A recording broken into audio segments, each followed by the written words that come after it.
Alors, on est de retour. Merci à nouveau aux chercheuses et chercheurs qui ont été avec nous jusqu'à maintenant. Dr Arruda aussi, en fait, pour son temps extrêmement précieux. On a extrême bonheur, on va dire. C'est vraiment un gros bonheur. On a la très grande chance d'être en compagnie de Joanne Castonguay, qui est commissaire à la santé et au bien-être du Québec, plus particulièrement. Joanne, on a lu avec beaucoup d'attention le rapport que vous avez produit au courant du mois de janvier, plus particulièrement, enfin divulgué au cours du mois de janvier parce que ça prenait déjà plusieurs mois en fait pour le faire, avec justement des informations très intéressantes sur la situation de la santé publique, même de manière générale la situation de la santé au Québec, avec plusieurs recommandations que vous avez mises en place. Qu'est-ce que vous pensez justement des échanges qu'on a eus jusqu'à maintenant ce matin, particulièrement? J'ai adoré, j'ai trouvé ça génial et j'ai trouvé que l'évolution aussi vers l'amélioration de la gouvernance. Et quand on parle de l'accès aux données, de trouver les bons indicateurs, de focusser sur les résultats et de voir l'efficience de nos résultats, c'est en plein la direction qu'on doit prendre. Et c'est beaucoup plus facile de réconcilier les objectifs de chacun si c'est basé sur des faits. Oui, basé sur des faits. Hein. Ouais. C'est intéressant, hein, ces faits-là. Et puis, justement, Erin, Mehdi, Roxane l'ont très bien démontré de leur côté. C'est compliqué d'avoir accès à ces données-là. Et parfois, on peut même se poser la question, comment on fait pour prendre des décisions un peu dans le brouillard, avec ces questions auxquelles on ne peut pas répondre parce que justement, les indicateurs ne sont pas forcément les meilleurs. Hein. C'est ça, hein? C'est une excellente question. Mais on est là davantage en fait pour parler des conclusions de votre rapport et puis même de la manière avec laquelle vous avez procédé pour mettre en place un projet comme celui-ci. Vous n'avez pas travaillé seul hein, dans un projet comme celui-ci. Absolument pas. D'ailleurs, j'étais pour dire que c'était le résultat d'un effort de toute une équipe qu'on a mis en place pendant qu'on était au moment où on a obtenu le mandat. Donc, ça s'est fait en évolution, mais on avait un comité de pilotage qui était composé de Jean-Louis Denis, qui est de l'École de santé publique de l'Université de Montréal. Il y avait aussi Mélanie Bourassa-Forcier, qui est de l'Université de Sherbrooke en droit, et également Anne Lemay, qui est ancienne directrice générale adjointe du CIUS de l'Ouest. Et éventuellement, dans les derniers mois, il y a Denis Roy qui s'est joint à nous anciennement à l'INES et également Susan Usher. Et dans les deux cas, ils nous ont aidés là, à surtout là, assurer comment je pourrais dire ça, la qualité des données, la qualité de l'information, mais aussi il y a eu énormément d'efforts qui ont été mis sur comment simplifier parce que c'était excessivement complexe, on en couvrait très gros et il fallait rendre l'information accessible. Donc, voilà. Et accessible, c'est sur 2 tomes, justement. Hein, c'est des lectures du soir quasiment, là, parce que c'est des grosses lectures. Nous, on a été passionnés parce que justement, on arrive avec plusieurs recommandations qui portent sur la santé publique, mais sur une santé, on va dire, globale, de manière générale. Et puis, comme vous le dites aussi, un système de gouvernance. Vous étiez accompagné vraiment d'experts de ce système-là plus particulièrement. Et c'est là où on le voit dans le rapport, c'est à la fois l'authenticité, mais aussi la transparence avec laquelle vous êtes allé chercher l'information, avec les recommandations que vous avez mises en place. C'est de ça qu'on va parler aujourd'hui, hein, c'est ça? Oui, merci. Est-ce que vous voulez qu'on parte avec la présentation? Oui, en fait, d'ailleurs, ça m'amène à vous dire, d'abord, merci de m'avoir invité. C'est plaisir.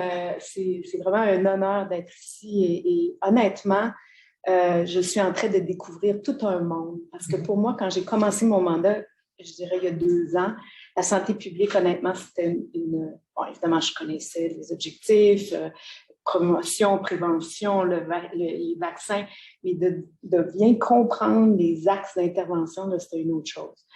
Je tiens aussi à rappeler que le mandat qui nous a été donné portait vraiment sur la gestion de la première phase. Alors, il s'agissait d'analyser la gestion, la performance dans la gestion du système de santé et services sociaux à faire face à la crise ou à gérer le système dans un contexte de crise.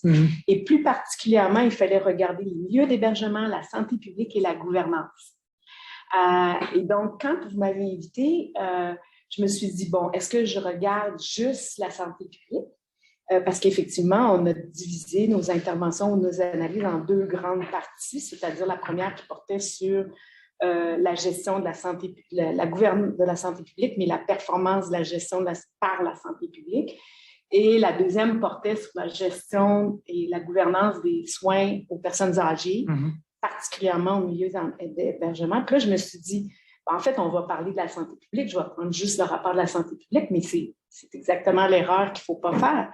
La santé publique devrait être un outil clé pour améliorer la santé de la population. Alors, nous, une des grandes recommandations, c'est d'axer le système sur la valeur pour les gens, pour les citoyens, donc avoir des meilleurs résultats de santé avec les ressources dont on dispose. Et les résultats de santé, bien, ça veut dire éviter le plus possible d'avoir besoin du système, donc d'être en santé. Et la santé publique a un rôle clé à jouer dans ça.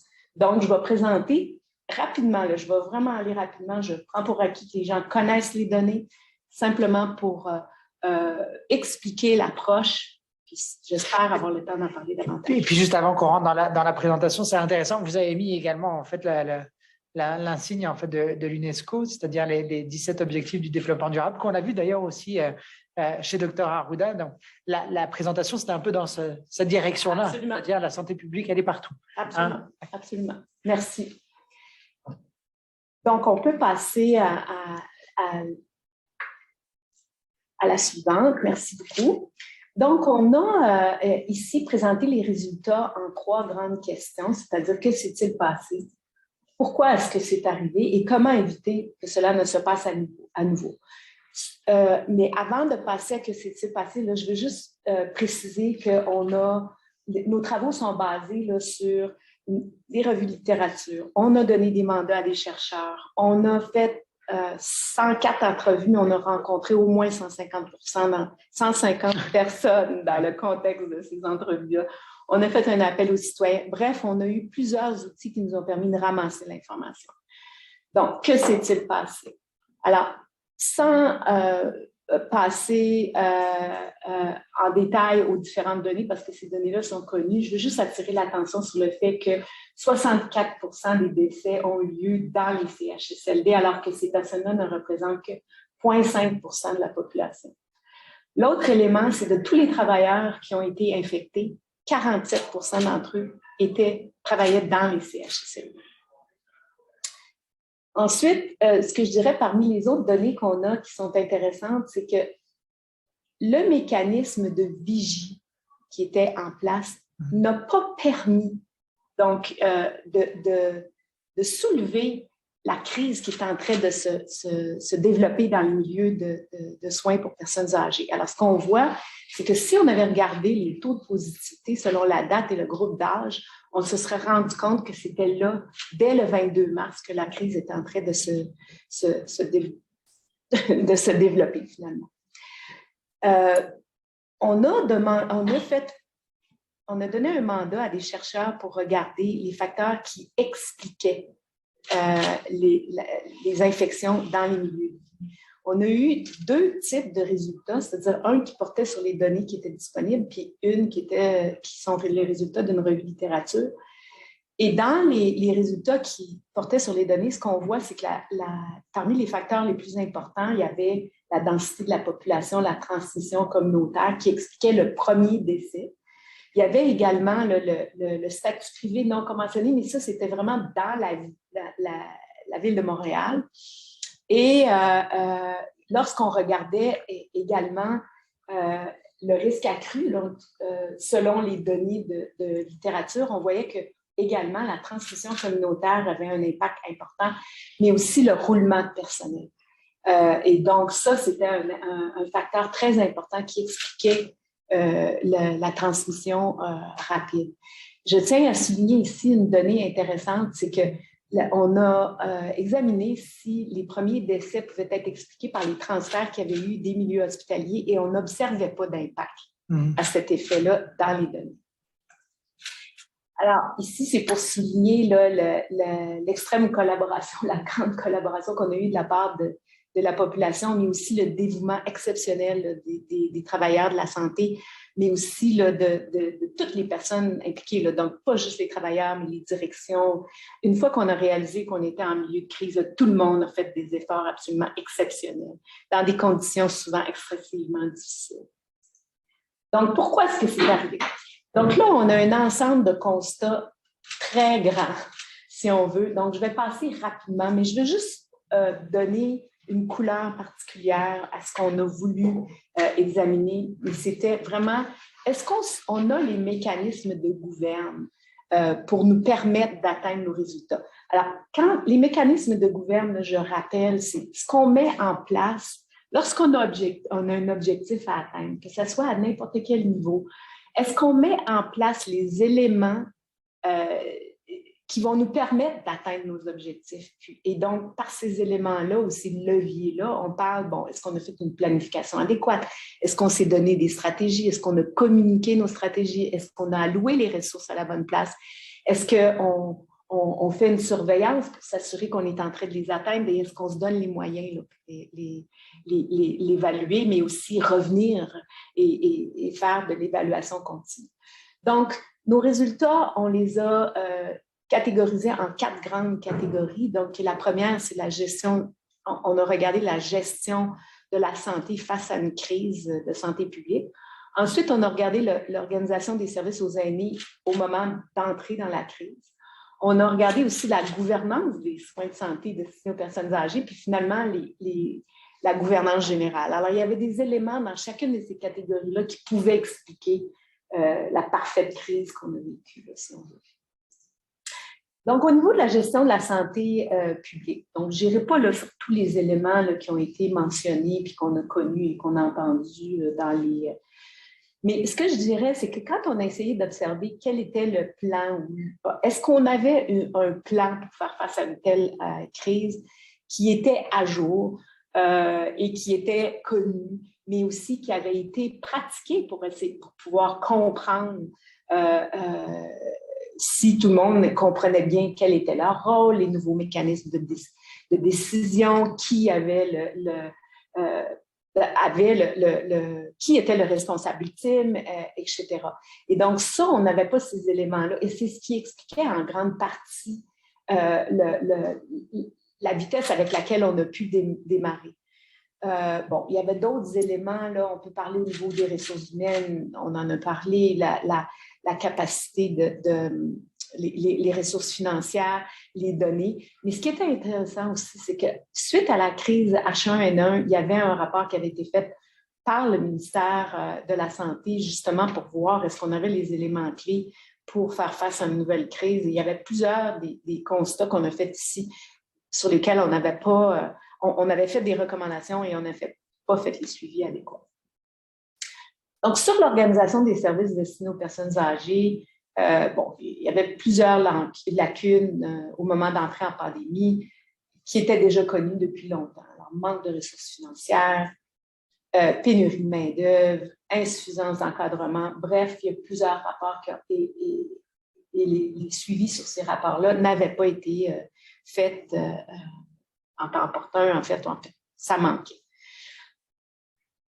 Deux des éléments additionnels qui ont eu des problèmes, qui ont créé des problèmes importants, c'est le modèle d'organisation des ressources humaines fondé sur la mobilité. Ça, c'est un problème, non seulement en temps de pandémie, mais vraiment avant, là, en tout temps, si on veut.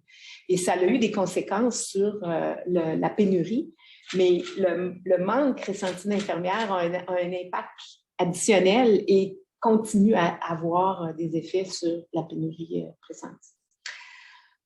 Finalement, si on regardait les données des visites ministérielles, on se rendait compte que dans les derniers rapports, on mentionnait qu'il y avait seulement 26% qui répondaient aux critères de sécurité et de qualité. Et ça fait quelques années. Donc, on n'est pas entré dans la pandémie avec des milieux d'hébergement pour les personnes âgées optimaux pour offrir des bons services.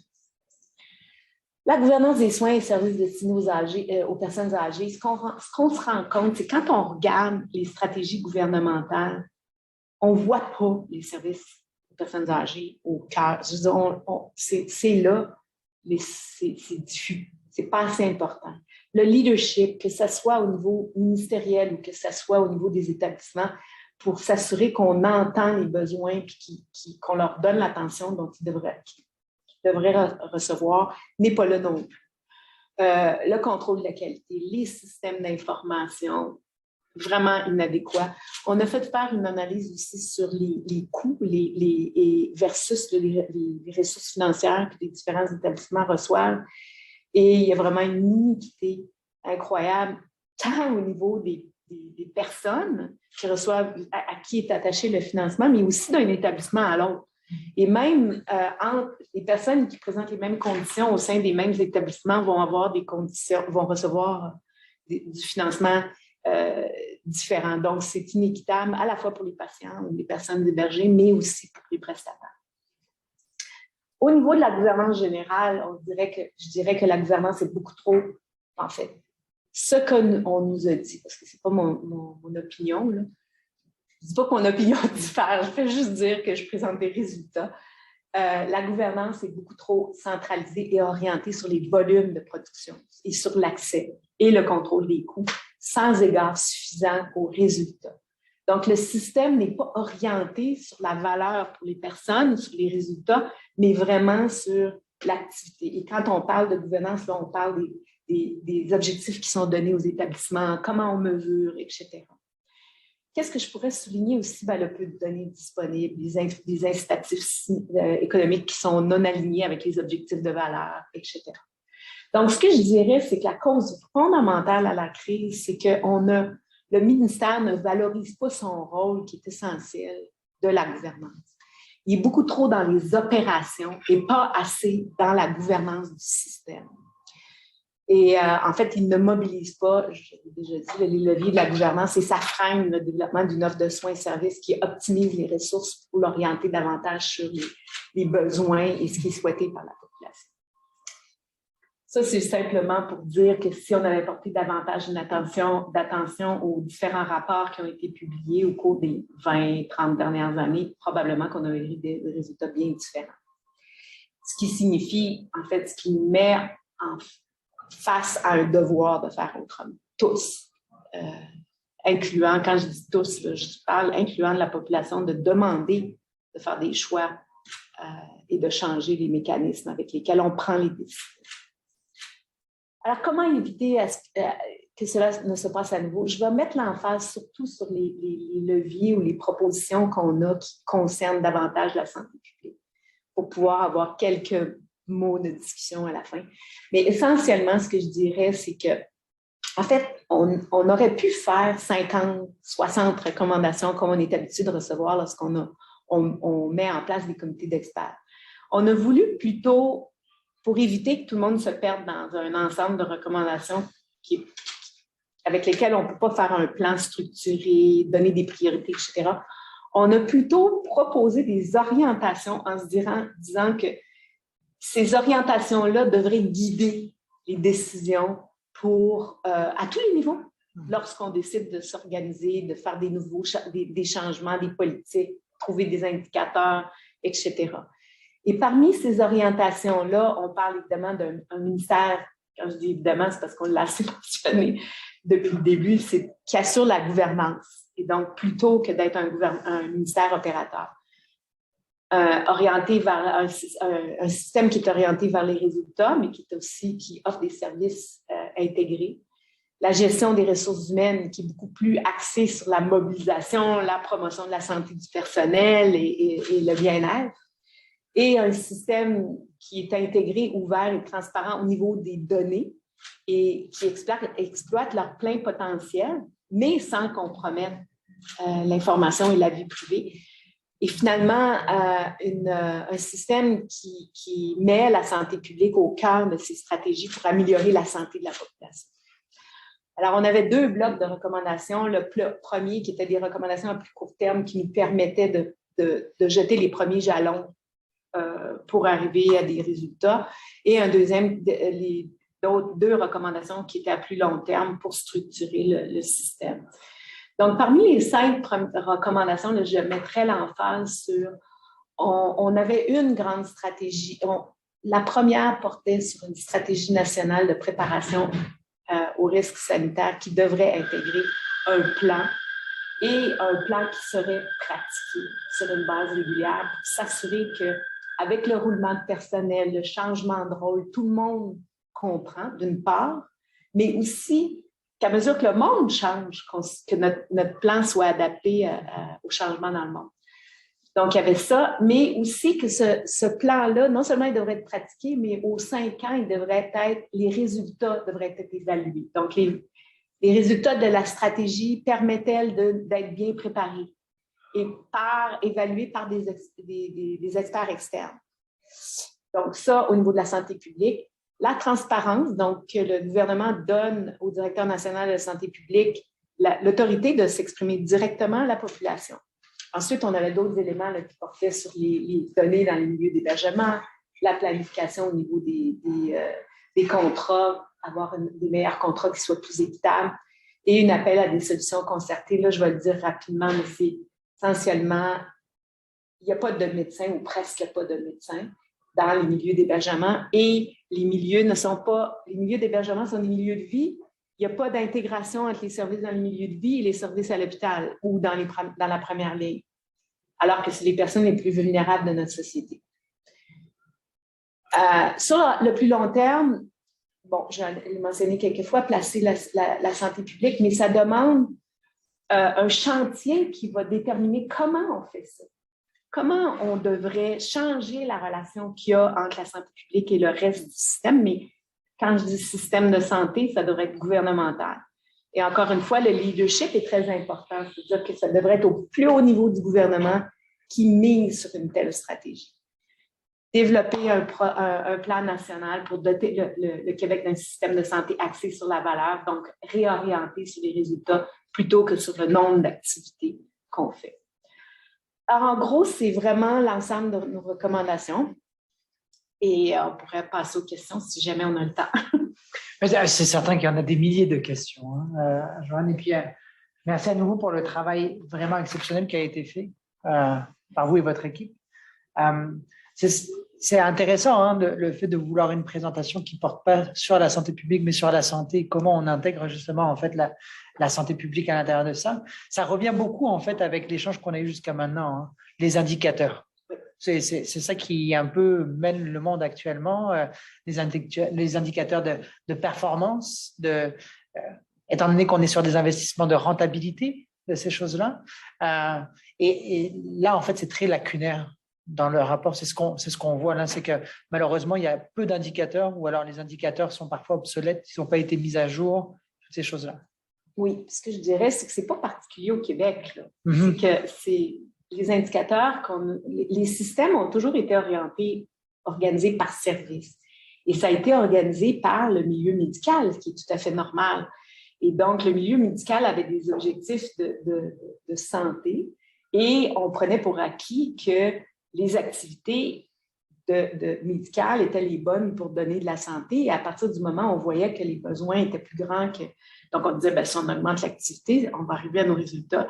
Mais alors que le système est devenu plus grand, que les mécanismes comment je pourrais dire ça, les connaissances en management même devenaient plus sophistiquées, on se disait, ben non, on n'est pas correct, on n'est pas orienté sur la bonne chose.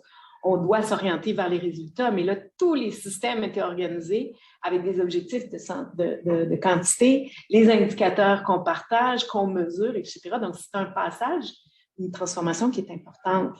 Mais c'est quasiment, je tombe, et c'est quasiment ancestral, parce que c'est un peu les mêmes données qu'on utilise et qu'on améliore constamment, mais ce n'est pas forcément les bonnes données à la base. À la base, pas forcément, non. Et moi, ce que j'ai beaucoup aimé dans votre rapport, c'est que vous parlez d'autres rapports. Puis, vous l'avez dit au tout début de l'intervention, si on avait écouté ce qui avait été dit il y a 20 ans, il y a 30 ans, là, actuellement, on est en train d'avoir un nouveau rapport, un nouveau plan qui s'en vient. En quoi ce plan-là, il est potentiellement différent des autres plans? Je ne suis pas certaine qu'il est potentiellement différent. Là. Ben, en fait, non, ce n'est pas vrai. Parce que les autres rapports ne mettent pas autant l'emphase sur la gouvernance. sur la nécessité d'avoir une gouvernance qui est des mécanismes, des leviers de la gouvernance qui soient conséquents avec l'objectif d'améliorer les résultats de santé pour la population. Je prendrais 1 minute pour dire que l'enjeu principal, ce n'est pas qu'on ne sait pas qu'est-ce qu'on doit faire. J'écoutais les interventions précédentes. On sait quoi faire. On sait qu'il faut qu'on travaille ensemble. On sait qu'il faut qu'on ait des meilleures données. Pourquoi on ne les a pas? C'est parce qu'on ne met pas assez d'emphase sur le développement de plus d'agilité dans le système. On doit comprendre comment faire travailler les organisations ensemble qui ont des règles qui sont différentes. Donc, on doit travailler ensemble pour faire évoluer nos institutions, les rendre plus flexibles et les rendre plus adaptables aux enjeux actuels. Et c'est ça sur quoi c'est la valeur ajoutée qu'on souhaite apporter au commissaire dans sa nouvelle version. Et donc, on continue à travailler sur nos recommandations pour voir comment on peut les faire évoluer et comment s'assurer qu'on comprend la mise en œuvre de nos recommandations. Parce que là, justement, ça, c'est la toute dernière question, mais je sais qu'il y a des comités qui sont en train d'être montés par le commissariat. Le comité citoyen, le comité d'experts de votre côté. Oui. Qu'est-ce qui va se passer justement? Quelles sont les prochaines étapes de votre côté, au niveau de votre équipe? De notre côté, d'abord, le Forum de citoyens fait partie des exigences de notre loi. On doit mettre un Forum de citoyens, ce qui est une excellente affaire, mais c'est seulement un mécanisme de consultation citoyenne. On croit beaucoup l'importance de consulter les citoyens de plusieurs façons, pas juste avec le forum. Un des enjeux dont on a parlé, c'est l'inéquité dans l'accès aux soins, l'inéquité dans l'état de santé, etc. Mais aussi l'inéquité dans nos façons d'investir et comment on peut demeurer équitable par rapport aux générations futures. On parlait de l'environnement tantôt, puis est-ce qu'on est en train de préparer le monde pour les générations futures? Donc, ça suppose des questions sur les valeurs sociétales et comment on peut respecter ces valeurs-là. Et je souhaite ardemment faire travailler notre forum citoyen sur ces questions-là. C'est une très, très bonne chose. Je pense qu'on est à court de temps. Il était 30 de notre côté. Joanne, à nouveau, merci à vous et votre équipe pour le travail exceptionnel qui a été fait. J'ai comme l'impression justement que dans le plan du B, il y a beaucoup de vous, il y a beaucoup de votre équipe justement, et puis le fait qu'on essaie de trouver un chef d'orchestre plutôt qu'une personne sur le terrain qui essaie de tout faire, le fait que la gouvernance prenne vraiment le dessus sur d'autres choses qui ont été davantage dans du détail terrain, duquel on doit s'élever pour trouver des solutions conjointes, communes. Puis le fait aussi que la prévention et la promotion de la santé ne doivent pas être pris comme un seul élément, mais vraiment dans une vision globale d'un système. C'est ça que je retiens du rapport. Donc, merci à nouveau pour tout votre travail. J'ai l'impression qu'on va avoir la chance d'échanger à nouveau à travers différents comités. Merci beaucoup pour l'invitation. Ça fait vraiment plaisir. Donc là, on va continuer de notre côté. On va prendre juste quelques instants et puis on va continuer avec une prochaine conversation en compagnie du milieu scientifique, plus particulièrement.